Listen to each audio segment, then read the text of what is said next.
Many evildoers and villains have called this world of Exandria their home. Yet amongst all of them, one stands out above the rest.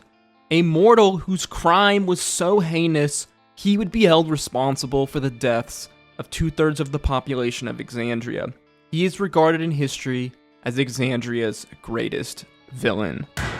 Hello everyone, welcome back to Fraud on the Telly. Join me today in another very special installment of our Critical Role Lore Explained series as I tell you all the story of Exandria's greatest villain. One of the most fascinating characters in all of the Critical Role universe, Vespin.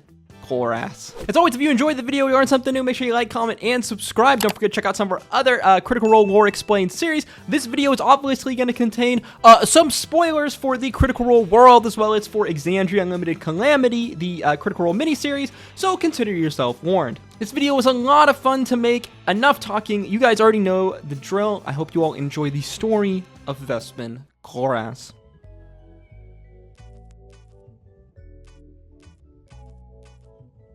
This would be the night, Vespin Chloras thought to himself as he sat alone in his sanctum. Tonight will be the night I will be remembered for eternity. Tonight will be the night I become a god. Lofty ambitions and words from any individual, but words from such a man as Archmage Vespin Chloras, well, none that knew him, or possibly even knew of him, would have been that surprised.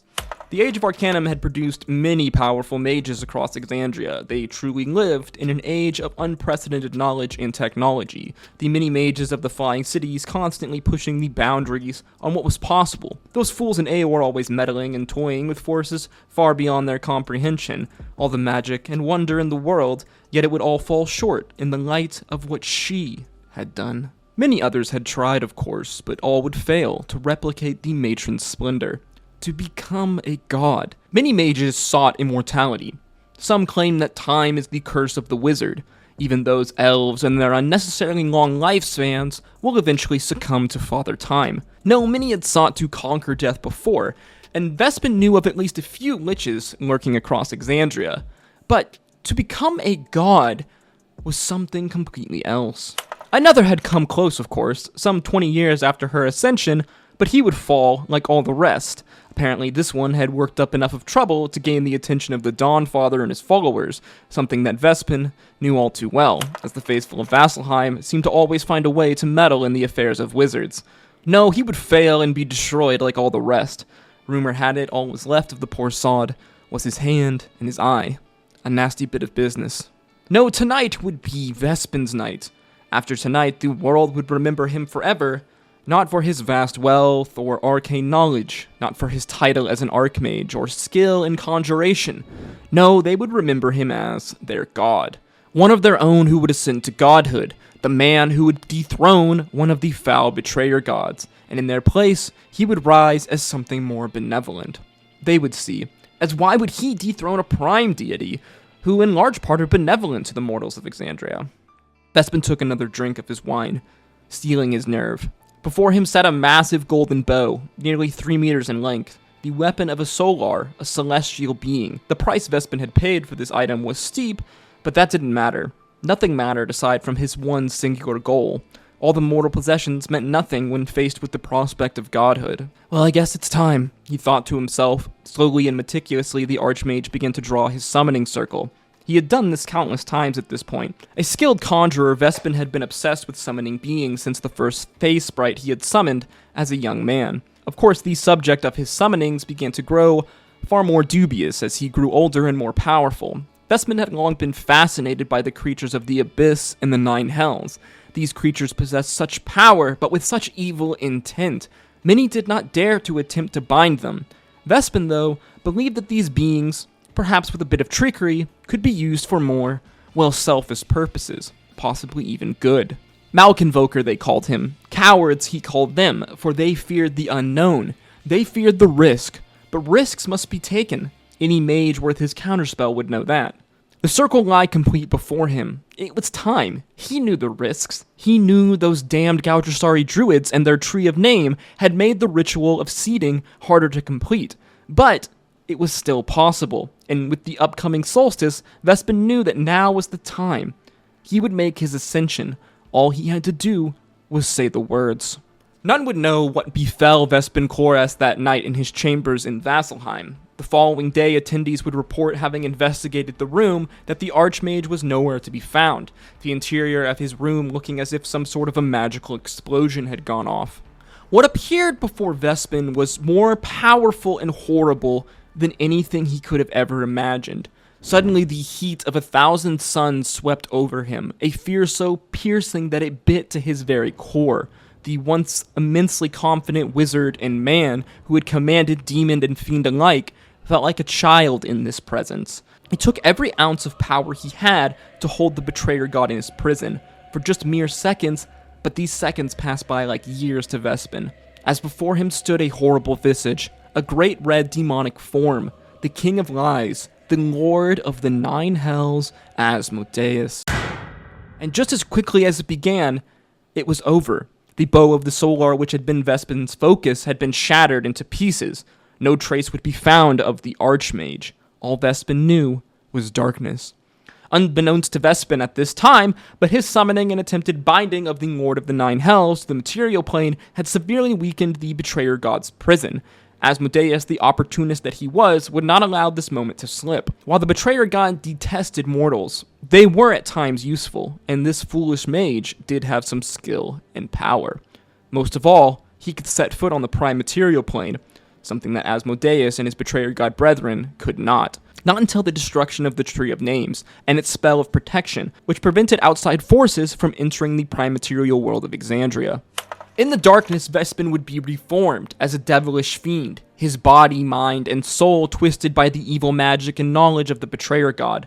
Gone was the man that was known as Vespin Chloras, instead merely a sick, twisted, demonic puppet. Vespin, a newly formed fiend, would be put to work on the face of Exandria. While the betrayer god's prison was weakened, as long as the Tree of Names stood, they would forever be trapped.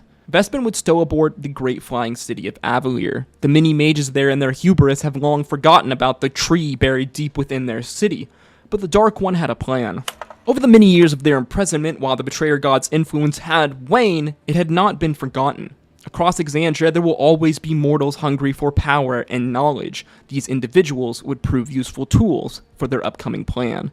Like Vespin himself, the mages of Avalier had grown reckless in their hubris, believing they could conquer all.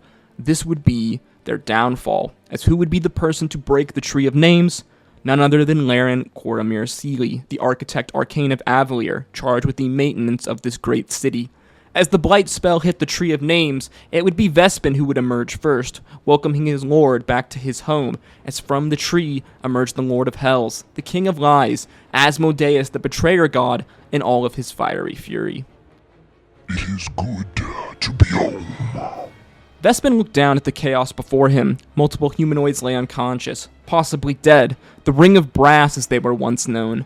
Though Vespin's mind and soul had been twisted and mutilated, something tinged inside of him. What little left of his humanity there was in his soul wept at this moment. As Asmodeus the betrayer god stepped foot into Exandria, Vespin realized the depths of the destruction and despair that would unfold, and it was all his fault. Vespin could see the anger in his lord, his lust for destruction and revenge, his hatred for the mortals and for his godkin. However, there was something he still must know. My lord, in your absence from this plane, one of your kin has fallen. A mortal mage has ascended to godhood, dethroning the god of death. The mortals refer to her as the Raven Queen. You're telling me that the god of death is a mortal?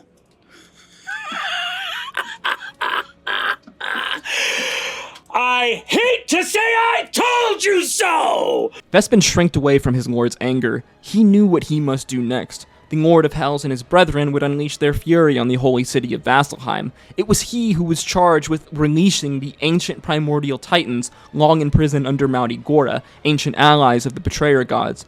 Next to Vespin stood Asmodeus' champion, the paladin Xerxes, though he's not sure if many would recognize the man, with his demonic-like horns wielding the great mace of the Black Crown. Such a foolish, naive man to think all deserved salvation, even beings such as the betrayer gods. Such a naive man to accept the Lord's bargain. as Vespin watched the arcane scrolling for the paladin's soul slowly etch its way across the mace. Suddenly, though, out of nowhere, the man reached out, touching Vespin. He felt a warmth cascade over his body, not the agonizing pain of his lord's heat. No, this was something warm and loving. In the depths of Vespin's soul existed a shred of the man he once was, and as Xerxes touched him, suddenly that piece began to grow, larger and larger, Vespin's form twisting, his demonic visage changing, as for the first time since he summoned Asmodeus only a week prior, Vespin feels himself restored. Vespin did not know why, or for how long, but he would not let this chance be wasted. He would not allow his final actions to bring doom upon the world. Time, Vespin thought. We need time. Without a second thought, the mage cast Time Stop, grabbing the mace before him. The infernal contract continued to spin its web. Vespin was no stranger to infernal contracts, and while he could not save this man's soul, he could buy him time. Precious time needed to make things right. He himself did not have much time until he was once more taken. He had to tell him. He had to tell the man what happened. I am Vespin Chloras. In life, I was a Malconvoker, an infernalist. I thought I could do it. And the world will remember me as its greatest villain. Do not bother with my name. In the darkness, I saw my name would be destroyed, and I asked beyond all things not to be forgotten. And I know the Lord of Hells would see that wish granted. I am a fool. I've brought ruin to this world. Hope that you are forgotten, Xerxes. This would be the final act of the man who was once known as Vespin Chloras. With Xerxes' magic gone, the influence of the Lord of Lies crept its way back into Vespin's soul, twisting him once more into his demonic form. Vespin was right. The world of Exandria would forever remember him, the man who betrayed his people, the man who unleashed the betrayer gods. 2/3 of the deaths of the population of the world would lie on his conscience. None would know of the man's true intention. No, Vespin Chloras would be remembered forever as Exandria's greatest villain.